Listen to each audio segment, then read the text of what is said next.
everybody, it's Allie, and welcome to my Y&R chat vlog for Sunday, October 17th. A tornado is headed straight for Genoa City and the surrounding counties.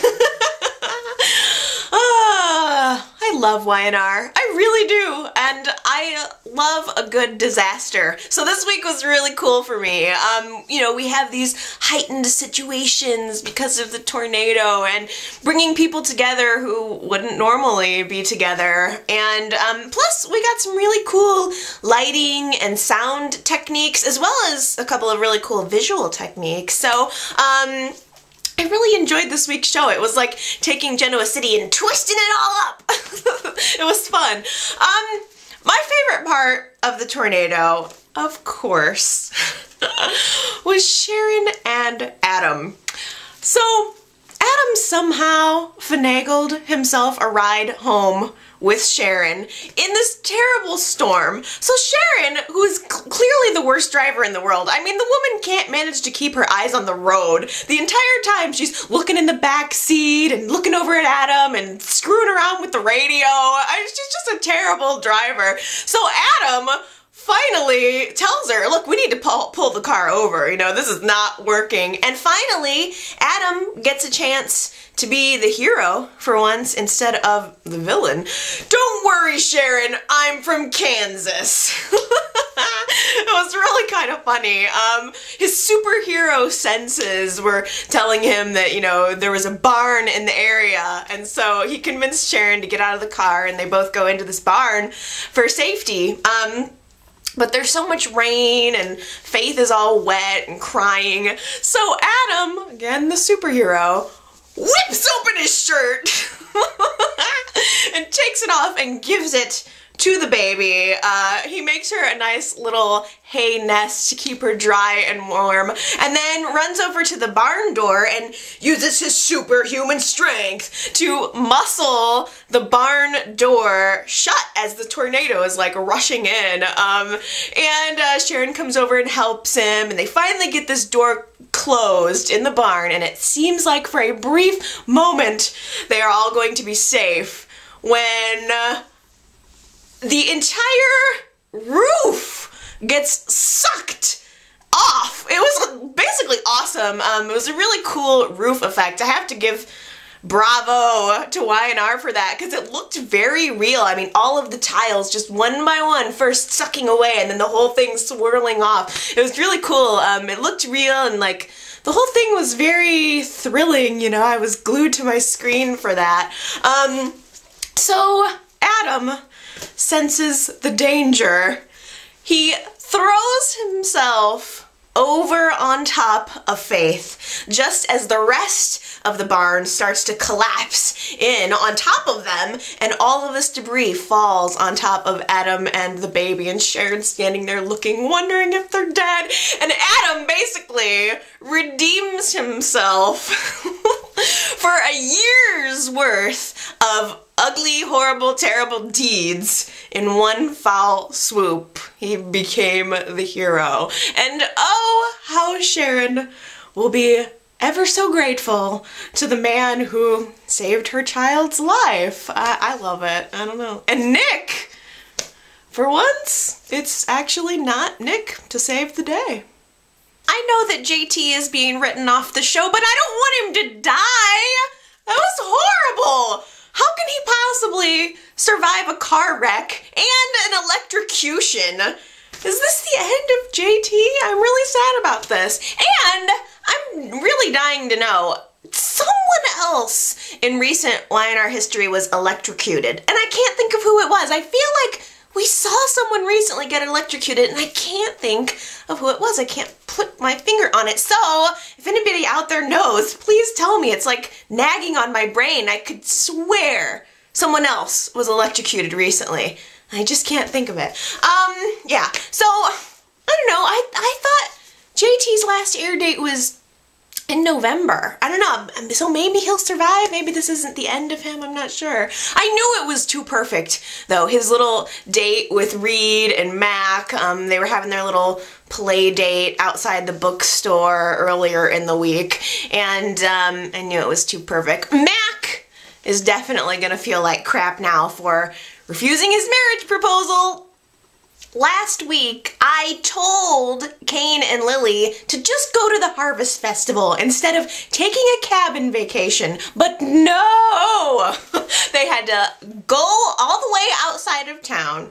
When they were getting stalked by a crazy Aussie criminal, they get caught in this tornado and potentially cause JT's death. Lily and Kane. Well, I guess there was a little bit of a twist with the cattle rustlers this week. It seems that Mr. Perfect Kane didn't just rat out these bad guys. Apparently he was the bad guys' ringleader. And when the going got tough, apparently he turned them all in to save his own hide. This doesn't really change very much for me. I guess ever since the revelation of, Kane's identity fraud, I feel more comfortable with the idea of Kane being a bad guy. Or at the very least, a former bad guy, it actually makes the identity switch, with Philip make more sense to me, Kane was running from this criminal element, but he was running from himself in his past, too.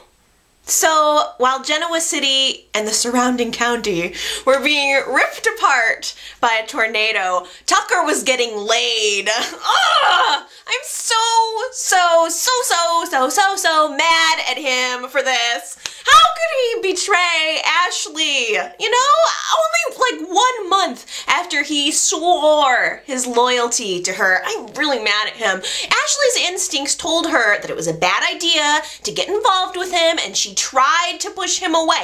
But remember the scene in the pool house where Tucker busted down the door and insisted on being in a relationship with her? He knows how fragile she is. It wasn't that long ago that she was practically in a bundle of crazy wet ball neurosis. And then now he's just decided to go and cheat on her. I can't even believe that he would throw his entire relationship away for someone that he met like a few hours ago. And Diane, hey, here's a tip, Diane. Don't sleep with your boss on the first day at work. Ugh, whore. He's just gonna turn around and be done with her as soon as the sex is over. Oh, Diane, nothing has changed. So many boyfriends to steal, so little time. She's been in Genoa City for the equivalent of 1 or 2 days, and she's already been sniffing around Victor and Jack and Tucker. She really does not waste any time. Well, now that she's had Tucker, I'm sure she will try to weasel her way in between Victor and Nikki's relationship as if they needed any help getting yanked apart. But I really loved Victor's response to the fact that Diane was back in town. Hey, take a job in Tokyo, why don't ya? I like that solution. And Jack, I love that Jack is having a chance to spend more time with his son because he needs that. That's a side of Jack fatherhood that I want to explore that side of Jack's character, and we haven't had a chance to. But this poor guy just got rid of one obsessive ex-wife, Patty, and in walks another. He really can't catch a break. I love all of the jabs though this week about how Diane burned down the pool house. that was really nice and funny. A funny way to bring history back into the show. And I love the rivalry that's being set up between Phyllis and Diane. And Ashley and Diane, and Nikki and Diane. Pretty much everybody in Genoa City hates Diane, so there's going to be a lot of really cool rivalries bubbling to the surface. With the fact that she's now back on the show. I really wonder how long it's going to be before Restless Style runs a huge article on all of the dirty deeds that Diane has done in her time in Genoa City. I love it though. I'm really excited, really excited about the fact that Diane is back, even though she's come back with quite a splash. Maura West, is she great or what? I'd never watched her on, I think it was As the World Turns. I had recognized her, obviously, she's an icon, but how about her? You know, she's pretty amazing. She slid right into that role like it was made for her, you know? I mean, she even looks and sounds like Susan Walters, the last actress who played Diane. And I guess my question too is she kind of trying to be like Susan Walters? I mean, since I don't really know her, I haven't really seen any scenes with her, I'm kind of wondering, is that sort of how her mannerisms are, or is she actually trying to be more like, you know, the last actress who played Diane? Because it is uncanny. I mean, it truly is. It's freakish how much she reminds me of Susan Walters.